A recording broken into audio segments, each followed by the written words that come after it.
Hello नमस्कार दोस्तों, आप सभी का मेरे YouTube चैनल पर स्वागत है। अगर आप मेरे YouTube चैनल पर पहली बार आए हैं तो चैनल को सब्सक्राइब और ये जो पास वाली घंटी दिखाई दे रही है इसे ज़रूर दबाना, जिससे आने वाले वीडियो की नोटिफिकेशन आप सबको सबसे पहले मिलेगी। वीडियो भी सबसे पहले देखेंगे और वीडियो को लाइक और शेयर भी सबसे पहले करेंगे। तो आइए आज की क्लास की शुरुआत करते हैं।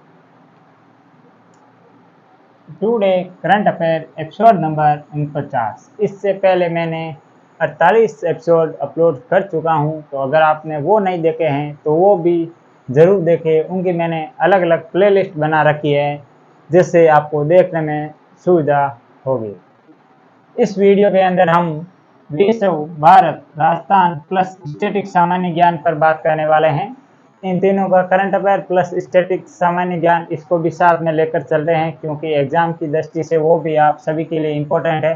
तो ये क्लास आप सभी के लिए वेरी मोस्ट इम्पोर्टेंट होगी और इस वीडियो को अंत तक पूरा ज़रूर देखें, क्योंकि बीच बीच में स्किप करके या आधा देख कर चले जाते हैं तो कुछ समझ नहीं आएगा और ये क्लास फिर आपके लिए सदुपयोगी नहीं होगी। तो इस क्लास को पूरा ध्यान के साथ देखें और देखते समय अपने हाथ में कॉपी और एक पेन जरूर रखें जिससे आप नोट डाउन कर सको जो मैं जानकारी बता रहा हूँ और एडवांस फैक्ट बता रहा हूँ वो भी। तो आइए देखते हैं आज का पहला क्वेश्चन।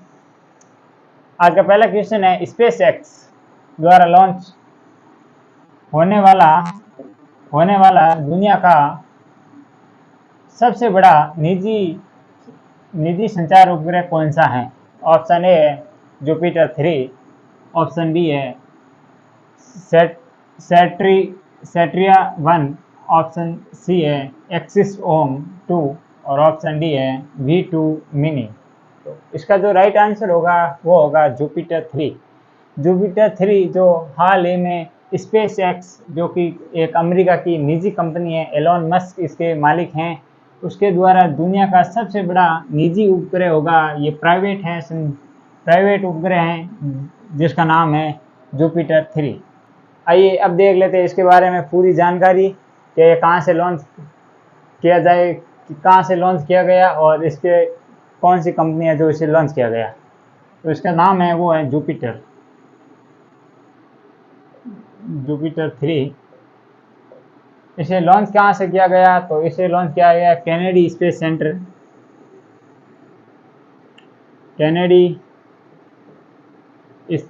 सेंटर,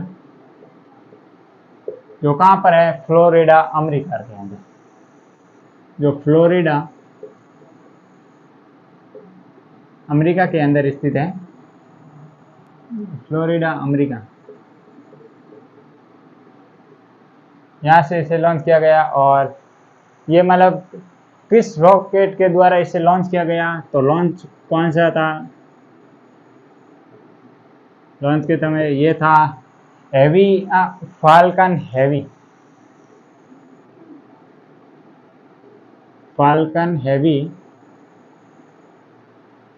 हैवी रॉकेट, इससे ये लॉन्च किया गया। फाल्कन हैवी रॉकेट, इससे ये लॉन्च किया गया है। और इसके अलावा ये किस कंपनी के द्वारा लॉन्च किया गया है? तो ये स्पेस एक्स, ये कंपनी थी लॉन्च करने वाली, वो थी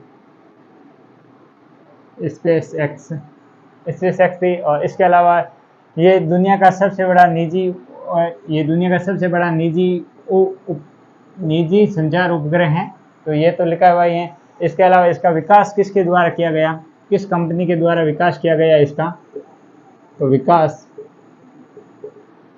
किया गया मैक्सॉफ्ट टेक्नोलॉजी के द्वारा इसका विकास किया गया। मैक्सॉफ्ट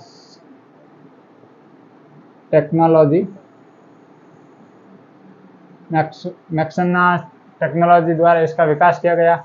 और इसके अलावा हाई स्पीड इंटरनेट कनेक्टिविटी के लिए इसे लॉन्च किया गया है। इसका मेन उद्देश्य क्या है? तो इधर देख लेते हैं इसका उद्देश्य।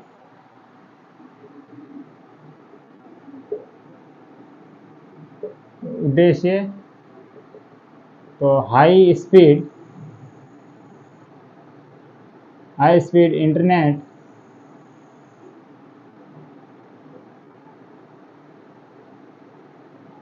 इंटरनेट कनेक्टिविटी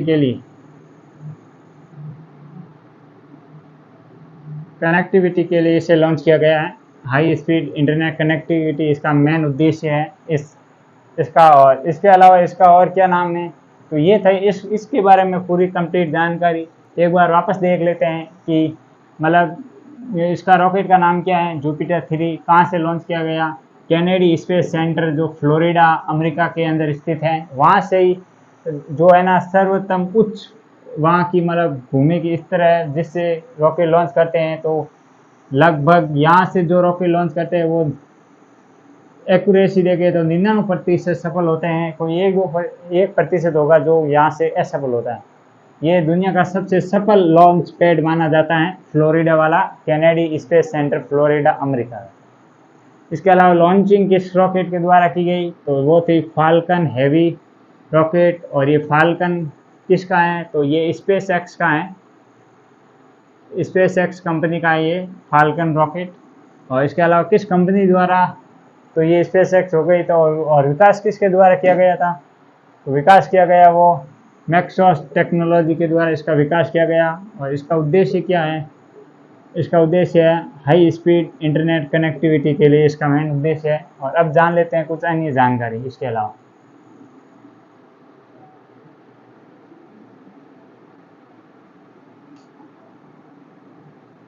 अन्य प्रमुख जानकारी,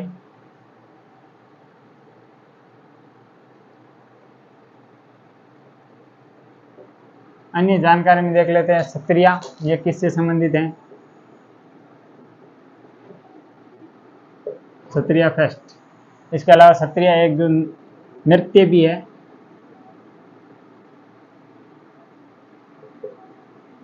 सत्रिया नृत्य। और ये नृत्य कहाँ पर किया जाता है, तो ये असम में किया जाता है। और इसके अलावा ये सत्रिया फेस्ट ये किसका है रॉकेट, तो ये है इंडोनेशिया का।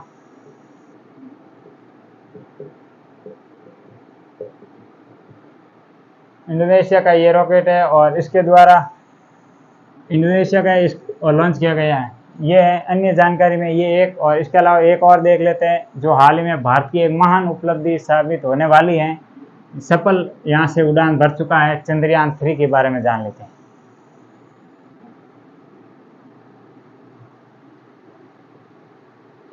चंद्रयान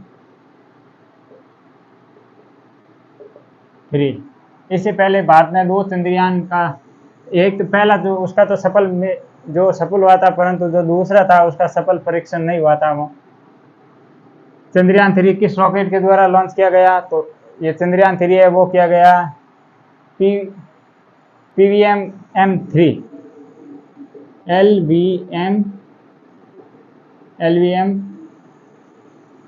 LVM थर्ड M4, ये पूरा रॉकेट का नाम है, थर्ड M4। इससे ये लॉन्च किया गया था चंद्रयान 3। और इसके अलावा PSLV C56 ये किससे संबंधित है, तो ये सिंगापुर के उपग्रह हैं। PSLV C55 ये किससे है, तो ये सिंगापुर से संबंधित है। और इसमें कौन से दो रॉकेट थे, तो उसका नाम है, एक का नाम है, इसका जो 2 नाम है वो आप सभी को कमेंट बॉक्स में बताना है कि जो सिंगापुर के 2 रॉकेट लॉन्च किए गए उसका क्या क्या नाम था।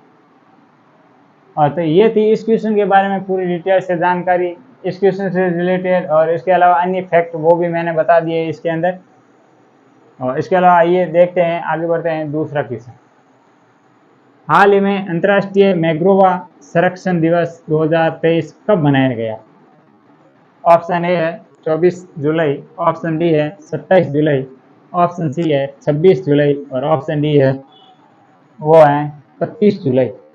इसका जो राइट आंसर होगा वो होगा 26 जुलाई। 26 जुलाई को अंतर्राष्ट्रीय मैंग्रोव संरक्षण दिवस मनाया गया। तो अब जान लेते हैं इसका पूरी डिटेल से जानकारी यहाँ पे।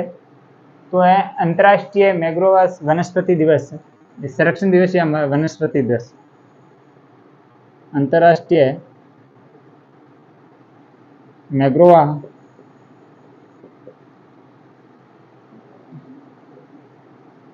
वनस्पति दिवस कब मनाया गया? 26 जुलाई को मनाया गया।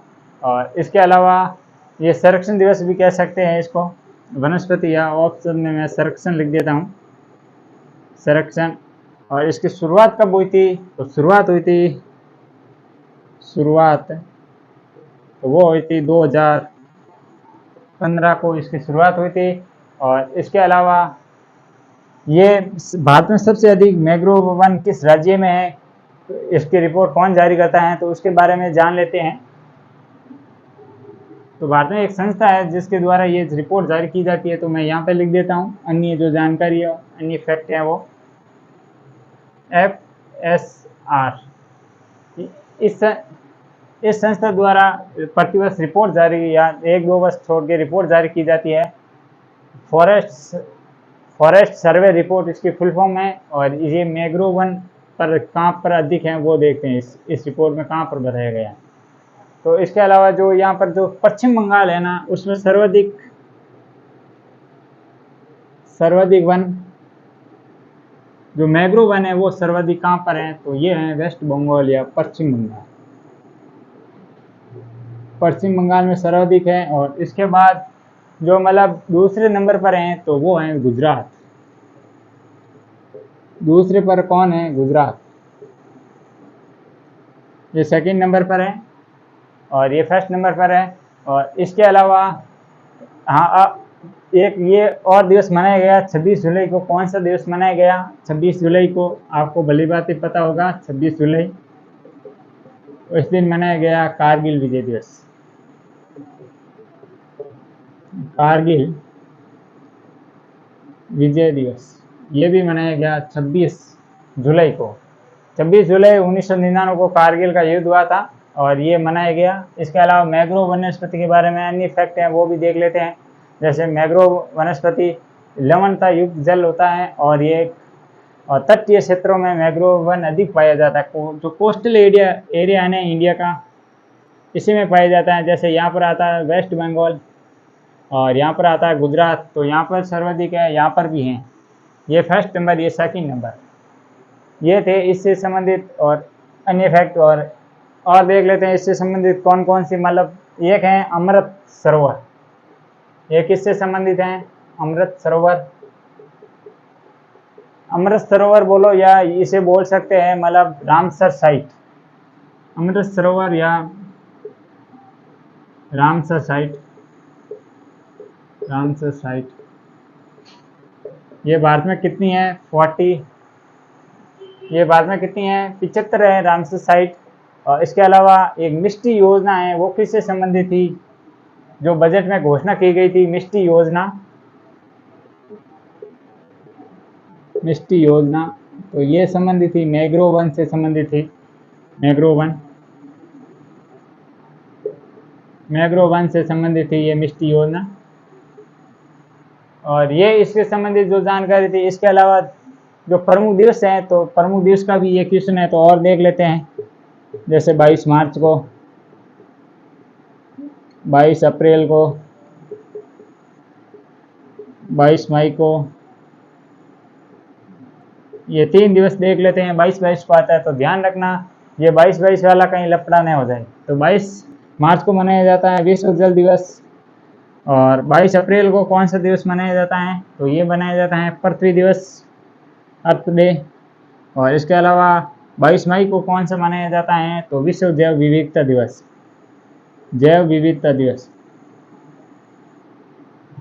ये मनाया जाता है 22 को। और भारत में सर्वाधिक रामसर साइट कहाँ पर है? तो किस राज्य में भारत की सर्वाधिक रामसर साइट है? रामसर साइट सर्वाधिक कहाँ पर है? तो वो है तमिलनाडु। और पहले कहाँ पर थी? तो पहले थी यूपी के अंदर, पर अब तमिलनाडु हो चुकी है रामसर साइट में।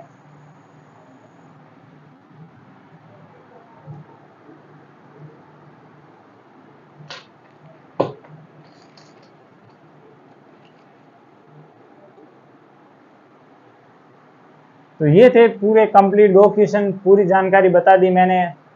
फिर अब आगे देखते हैं, आगे वाले क्विज का तीसरा क्वेश्चन है, हाल ही में किस अफ्रीकी देश में सेना ने तख्ता पलट किया है? ऑप्शन ए है माली, ऑप्शन बी है नाइजर, ऑप्शन सी है केन्या और ऑप्शन डी है सोमालिया। हाल ही में किस देश की सेना ने वहां से राष्ट्रपति को और वह प्रधानमंत्री दोनों को हटाकर शासन अपने हाथ में ले लिया है? तो इसका जो राइट आंसर होगा वो होगा नाइजर। नाइजर देश की सेना ने तख्ता पलट कर सारा शासन व्यवस्था अपने हाथ में ले ली है। तो ये था इस क्वेश्चन से मतलब आंसर। अब देखते हैं इस क्वेश्चन की पूरी फुल डिटेल कि क्या इससे संबंधित है कोई अन्य फैक्ट और क्या विशेषता है नाइजर देश की। तो वहाँ की सेना ने मतलब तख्ता पलट कर दिया है। तो वहाँ के हाल ही में 2021 में वहाँ पर पहली बार लोकतांत्रिक सरकार बनी थी। पहली बार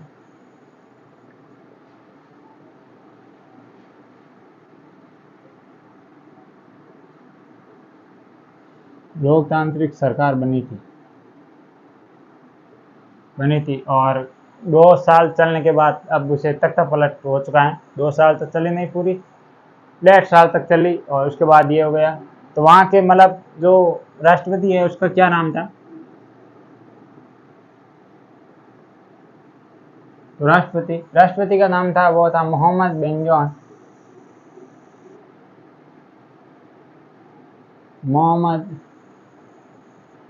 बेनोज,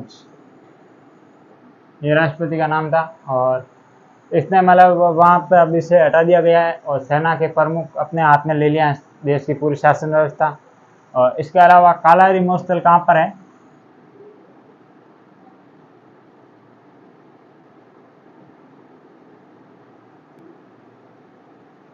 कालारी मरुस्थल, तो ये है अफ्रीका में, और ये अफ्रीका में है।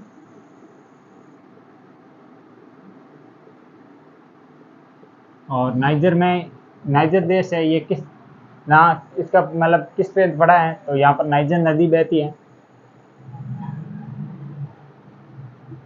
नाइजर नदी बहने के कारण इसका नाम नाइजर पड़ा है। और ये तो इस क्वेश्चन से रिलेटेड है। इसके अलावा ये जो अफ्रीका में किस देश में स्थित है? तो बोस्टवा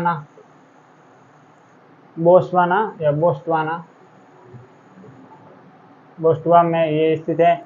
और इसके अलावा नील नदी का वरदान किस देश को कहते हैं? नील नदी का वरदान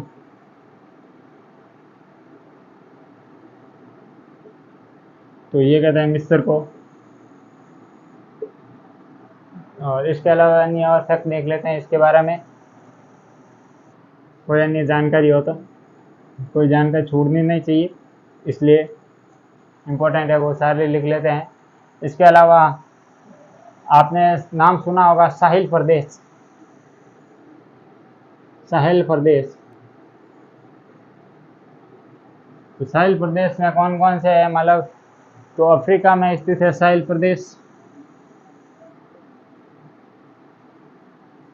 और इसके संबंधित तो यही फैक्ट है, मतलब साहिल प्रदेश अफ्रीका में स्थित है। सहारा मरुस्थल का दक्षिणतम भाग है जो कि साहिल प्रदेश कहलाता है। और इसके अलावा स्वेज नहर किन को अलग करती है? स्वेज नहर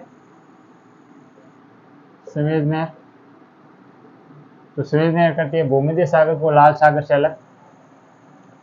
भूमध्य सागर को लाल सागर से अलग करती है, लाल सागर। और ये था इस क्वेश्चन के बारे में डिटेल में। और इसके अलावा अन्य जो फैक्ट था वो भी मैंने बता दिया अफ्रीका से संबंधित। इसके अलावा आइए आगे बढ़ते हैं, चौथा क्वेश्चन देखते हैं। हाल ही में अंतर्राष्ट्रीय प्रदर्शनी सह सम्मेलन केंद्र जैसे IECC परिषद भारत मंडप का उद्घाटन कहाँ किया गया? ऑप्शन ए है कलकत्ता, ऑप्शन बी है बेंगलुरु, ऑप्शन सी है मुंबई और ऑप्शन डी है नई दिल्ली। भारत मंडप का हाल ही में श्रीमान प्रधानमंत्री नरेंद्र मोदी जी द्वारा कहाँ पर किया गया?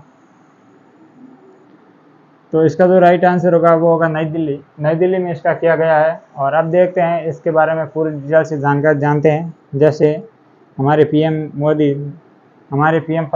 प्रधानमंत्री नरेंद्र मोदी द्वारा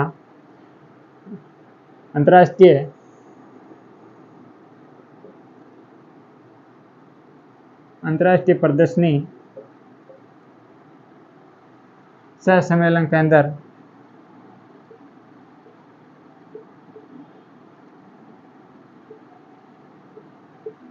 जिसे क्या कहते हैं, IECC इसका ये नाम है।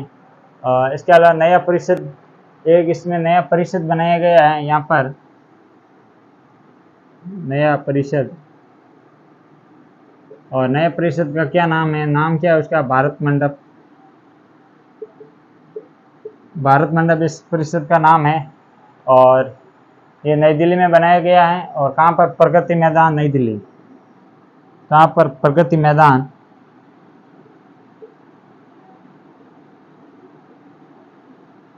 प्रगति मैदान, नई दिल्ली। और यहाँ पर जो अक्टूबर में G20 के सम्मेलन, जो मतलब G20 देश, प्रमुख देशों के सम्मेलन होने वाला है, प्रमुख जो आएंगे वो यहीं पर इसी परिषद में किए जाएंगे। इसके अलावा भारत का सबसे बड़ा म्यूजियम का हाल ही में निर्माणाधीन और निर्माण चल रहा है। वो कहाँ पर है? दुनिया का सबसे बड़ा म्यूजियम या बड़ा संग्रहालय, तो ये कहाँ पर बन रहा है? तो ये नॉर्थ दिल्ली, ये यहाँ पर बन रहा है, नई दिल्ली में बन रहा है। और इसका नाम क्या होगा? तो इसका नाम है वो है युग युगिन। इसका नाम क्या है? युग युगिन। युग, इधर लिख देता हूँ मैं, युग युगिन इसका नाम होगा। और अब इसके बारे में ये कहाँ पर खोला जाएगा? तो नॉर्थ दिल्ली या नॉर्थ ब्लॉक लिख सकते हैं। अब बाकी की डिटेल ऊपर लिख देता हूँ मैं।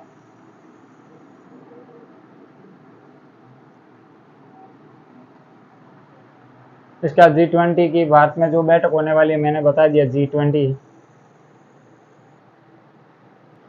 भारत में बैठक जो कब होगी? सितंबर में। और कहाँ पर होगी? वो इसी भवन में होगी जो परिषद खोला भारत मंडप, यहाँ पर होगी। और इसके अलावा सेंट्रल वेस्टर्न एक प्रोजेक्ट था, प्रोजेक्ट सेंट्रल वेस्टर्न, प्रोजेक्ट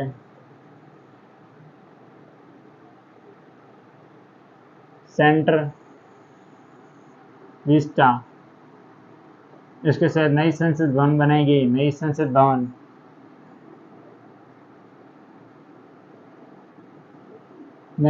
भवन बनाई गई। और इसमें जो राज्यसभा और लोकसभा की सीटें, राज्यसभा लोक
प्रत्येक किस्त कितने की होती है? 2-2 हज़ार की होती है।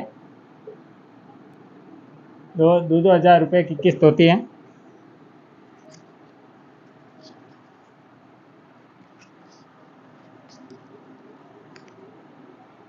और इससे ये मैंने आपने डिटेल में बता दिया है। इसके अलावा जो अब किसान जो सेक्टर में आए हैं तो इसकी मतलब कौन सी किस्त को किसानों को समर्पित करेंगे, तो वो 14वीं किस्त होगी, जो मतलब किसानों के डायरेक्ट खाते में पैसे आएंगे इस योजना के तहत। और किसान समृद्धि का उद्घाटन करेंगे। इसके अलावा किसान समृद्धि का उद्घाटन, किसान समृद्धि का उद्घाटन करेंगे। और इसके अलावा पीएम प्रणाम योजना को भी लॉन्च करेंगे। पीएम प्रणाम योजना, पीएम प्रणाम योजना, इसको भी शुरुआत करेंगे। और इसके अलावा मैंने वो जो ये बता दिए हैं। और इसके अलावा ऑर्गेनिक खाद के उत्पाद हेतु बढ़ावा देने हेतु ये योजना चलाई गई है। ऑर्गेनिक मतलब जैव खाद को बढ़ावा देने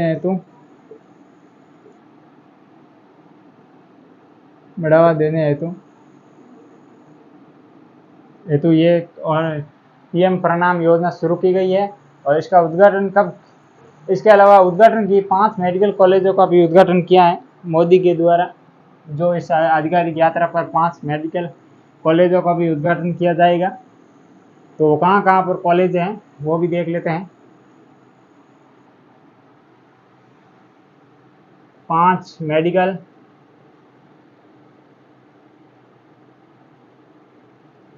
मेडिकल कॉलेजों का उद्घाटन।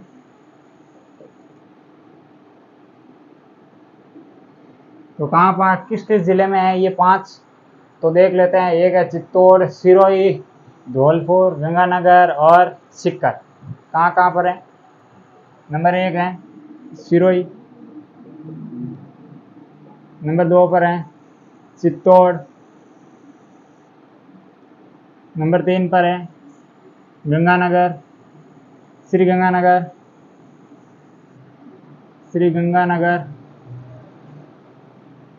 नंबर 4 पर है धौलपुर,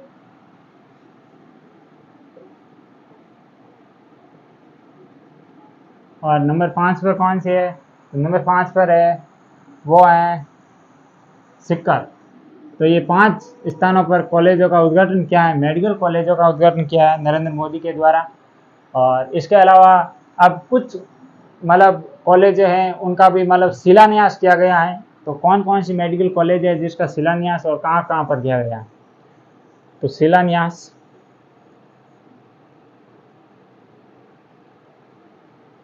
कहाँ कहाँ पर है जिसका शिलान्यास किया गया? तो शिलान्यास किया गया चित्तौड़, सिरोही में। शिलान्यास कहाँ पर किया गया? तो बाराबूंदी, श्री गंगानगर, जैसलमेर, बाराबूंदी, जैसलमेर, सवाई माधोपुर, करौली, झुंझुनू, यहाँ पर।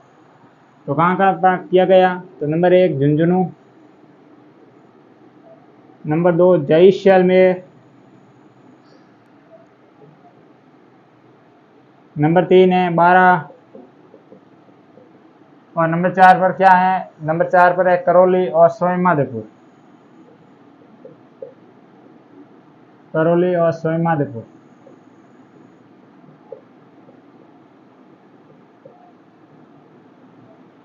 और ये कॉलेज हैं जहाँ पर मतलब प्रधानमंत्री द्वारा शिलान्यास किया गया है। वो ये भी मेडिकल कॉलेज है और ये भी मेडिकल कॉलेज है। तो कहाँ पर उद्घाटन कहाँ पर किया गया? तो वो था सिरोही, चित्तौड़, श्रीगंगानगर, धौलपुर और सीकर, यहाँ पर तो किया गया उद्घाटन। और इसके अलावा शिलान्यास कहाँ पर किया गया? तो झुंझुनू, जैसलमेर, बारा, करौली, सवाई माधोपुर, यहाँ पर किया गया शिलान्यास। इसके अलावा एकलव्य स्कूल उद्घाटन, यह भी प्रमुख योजना थी इसमें। एकलव्य स्कूल उद्घाटन, एकलव्य स्कूल उद्घाटन ये कहाँ पर किया गया? ये कहाँ कहाँ पर किया गया, तो ये किया गया उदयपुर, डूंगरपुर, प्रतापगढ़, बांसवाड़ा। कहाँ कहाँ पर? उदयपुर, डूंगरपुर, बांसवाड़ा, उदयपुर, डूंगरपुर, बांसवाड़ा और भरतपुर। यहाँ पर उद्घाटन भरतपुर नहीं है, प्रतापगढ़ है, सॉरी, प्रतापगढ़, प्रतापगढ़। यहाँ पर किया गया एकलव्य स्कूल का उद्घाटन। और इसके अलावा एक वर्चुअल उद्घाटन किया गया, जो कहाँ पर किया गया, जोधपुर तिमरी में केंद्रीय विद्यालय का वर्चुअल उद्घाटन। तो ये कौन सा है वर्चुअल उद्घाटन? वर्चुअल उद्घाटन किस कहाँ पर किया गया? केंद्रीय विद्यालय का, केंद्रीय विद्यालय का। और कहाँ पर किया गया है? तिवरी, जोधपुर।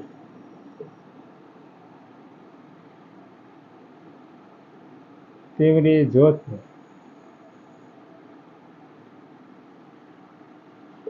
तिवरी, जोधपुर। तो आप देख लेते हैं, वापस एक बार डिटेल से जान लेते हैं कि 5 मेडिकल कॉलेजों का उद्घाटन किया गया है। तो कहाँ कहाँ पर किया है? सिरोही, चित्तौड़गढ़, श्रीगंगानगर, धौलपुर और सीकर। यहाँ पर तो किया गया उद्घाटन। और शिलान्यास कहाँ पर किया गया? झुंझुनू, जैसलमेर, बारा, करौली, सवाईमाधोपुर। यहाँ पर किया गया शिलान्यास। एकलव्य स्कूल उद्घाटन उदयपुर, डूंगरपुर, बांसवाड़ा, प्रतापगढ़। और वर्चुअल एक उद्घाटन किया गया केंद्रीय विद्यालय का, तो वो कहाँ पर किया गया? वो किया गया केंद्रीय विद्यालय का उद्घाटन तिवरी, जोधपुर में। तो ये थी प्रधानमंत्री नरेंद्र मोदी जी की सिक्किम यात्रा और इसके बारे में फुल डिटेल। ध्यान रखना, ये क्वेश्चन इंपॉर्टेंट है, आगे आने वाले एग्जामों में यहाँ से क्वेश्चन छप सकता है। आइए अब देखते हैं अगला क्वेश्चन नंबर 6। राज्य सरकार ने महिला सुरक्षा एवं सलाह केंद्रों में परामर्शदाताओं का मानदेय बढ़ाकर कितना किया है? ऑप्शन ए है 21,000 रुपये, ऑप्शन बी है 17,000 रुपये, ऑप्शन सी है 15,000 रुपये और ऑप्शन डी है 19,000 रुपये। तो इसका जो राइट आंसर होगा वो होगा 17,000 रुपये। 17,000 रुपये कर दी गई है राशि, जो कि महिला सुरक्षा एवं सलाहकार केंद्रों में जो परामर्शदाताओं के रूप में कार्य कर रही हैं महिलाएं, तो उनका ये मानदेय बढ़ा दिया गया। अब आइए जान लेते हैं पूरी इसकी जानकारी। तो है महिला सुरक्षा एवं सलाह केंद्र, महिला सुरक्षा एवं सलाह केंद्र ये कहाँ पर होते हैं? ये होते हैं पुलिस थानों के अंदर, पुलिस थानों में। ये कहाँ पर? पुलिस थानों में होता है। पर ये नहीं है कि पुलिस थानों के होने के कारण यहाँ पर पुलिसों की जो राजस्थान पुलिस से कर्मचारी वो होंगे, यहाँ पर वो नहीं होंगे। इसके द्वारा अलग ही संस्था की ओर से मतलब जो कर्मचारी नियुक्त किए जाते हैं वो होते हैं इसमें। और इसकी नोडल एजेंसी कौन सी है इस विभाग की? तो वो है नोडल एजेंसी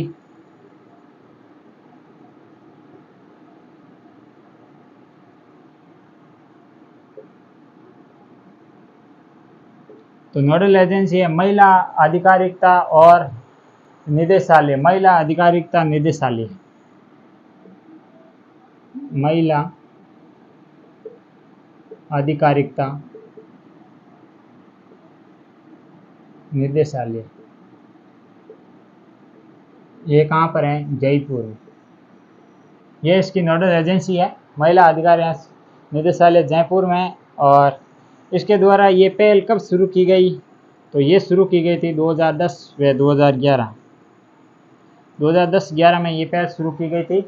और इसके अलावा इसका वित्त पोषण कौन करता है? इस पहल के तहत जो कर्मचारी होते हैं उनको मानदेय भत्ते कौन देते हैं? तो ये देती हैं राज्य सरकार, राज्य सरकार द्वारा इनको वित्त पोषण की जाती है। और इसके अलावा वित्त पोषण बजट में ये केंद्रों की घोषणा की गई थी कि हम ऐसे केंद्र मतलब इस केंद्रों के ये केंद्र तो पहले थे, पर ये घोषणा की गई कि उनके मानदेय भत्तों में जो बढ़ोतरी करेंगे वो घोषणा की गई थी। और इसकी जो वार्षिक आय थी वो अब 3.5 लाख से बढ़ाकर 5 लाख कर दी गई हैं और परामर्शदाताओं को यह मानदेय अब 17,000 रुपये हो चुका है।